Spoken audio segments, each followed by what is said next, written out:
আপনি দেখছেন news now, আমরা জানি কোনটা খবর। চেন্নাইগামী বিমানে উঠে বসার পর হঠাৎ মাঝ আকাশে ওঠার আগেই বিপাকে পড়লেন সাবরুমের ওষুধ ব্যবসায়ী অভিজিৎ দে। স্ত্রী সহ এক দম্পতিকে নিয়ে চেন্নাই যাওয়ার জন্য তারা কলকাতা বিমানবন্দরে বিমানে বোর্ড করেছিলেন।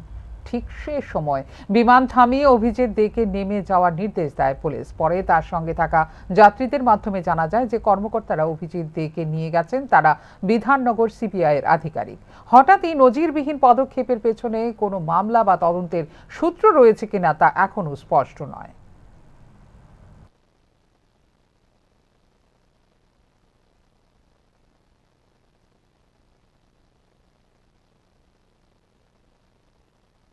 আমি আমার হাজবেন্ড টমটম, তিনজন টমটমের সাথে নিয়ে গেছি। তো টমটম ছাড়া আমরা পারতাম না, ডাক্তার সঙ্গে কথা বলতাম।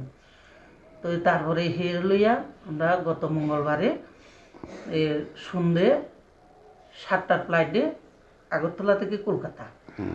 কলকাতা কোন বিমান উঠেছিল আপনারা? এন্ডিগো বিমান। এন্ডিগো কলকাতা এখানে 2 ঘন্টা রেস্ট, 2 ঘন্টা পরে 10টায় চেন্নাই ফ্লাইট। তো 10টার আগে সকাল 10টা না, রাত্র 10টা। তারপরে আমরা 10টা বাজার আগে লোটিং দিছি। আমরা লোটে প্লেনে উঠছি, সবাই বইয়া টইয়া গেছি। 10টা বাজে প্লেন ছাড়বো, প্লেনের দরজা বন্ধ করবো। এরকম টাইমে যাইয়া এই কলকাতার পুলিশ।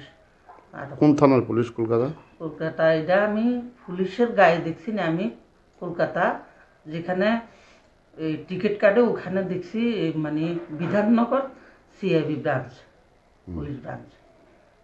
তো আপনাদেরকে কিছু জিজ্ঞাসাবাদ করছে? না, আমাদের কিছু জিজ্ঞাসাবাদও নেই। আমরা কইছি আমরা কইছি চেন্নাই যেতাম, আমরা কইছি আমরা চিন্তা নাই তারা। তখন কইছে যে না, তারে আপনার লোক দিত না, এবং প্লাস তার সঙ্গে আমরা নিত না টানা। আমরা হয় চেন্নাই যেতে হইব, নাইলে ব্যক্তিপুরা তাইতে হইব। তো আপনারা? আমরা এখন চেন্নাই যেয়ে পাইতাম না, তাহলে ব্যক্তিপুরা